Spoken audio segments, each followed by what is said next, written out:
નમસ્કાર દર્શક મિત્રો, જય શ્રી કૃષ્ણ, હર હર મહાદેવ, નમસ્ચંડિકાજય।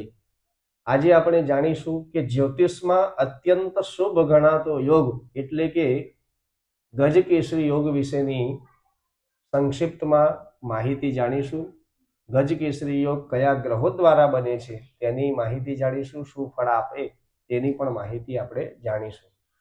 વિડીયો ચાલુ કરીએ એ પહેલા જો તમે અમારા વિડીયોમાં નવા હોય તો વિડીયોને લાઈક કરો, શેર કરો, સબસ્ક્રાઇબ કરો, જેથી જ્યોતિષને લગતી, શાસ્ત્રને લગતી, ધર્મને લગતી શાસ્ત્રીય જાણકારી આપ સૌ સુધી સરળતાથી પહોંચી શકે। તો ગજકેસરી યોગ જ્યોતિષમાં એક અત્યંત શુભ યોગ માનવામાં આવે છે। ગજકેસરી યોગ કયા ગ્રહો દ્વારા બને છે? તો ગુરુ એટલે કે બૃહસ્પતિ અને ચંદ્ર દ્વારા ગજકેસરી યોગ બનતો હોય છે।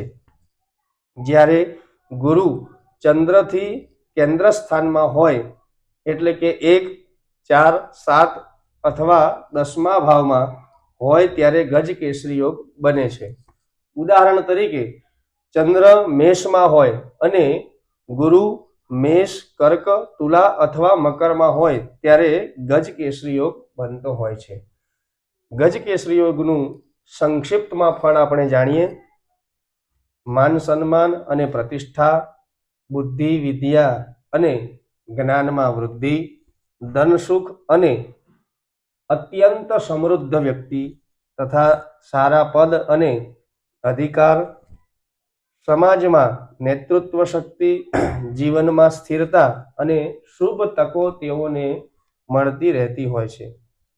ગુરુ અને ચંદ્ર જો બળવાન હોય તો આ યોગ અત્યંત શક્તિશાળી બની જતો હોય છે।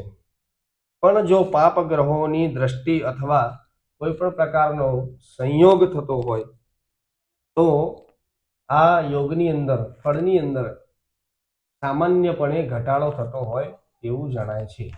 વધારે માહિતી માટે તમે અમારો સંપર્ક પણ કરી શકો છો। ગ્રહદોષ નિવારણ, યજ્ઞ યાગાદિ કાર્યો શાસ્ત્રીય પરંપરા અનુસાર કરાવવા માટે તમે અમારો સંપર્ક પણ કરી શકો છો।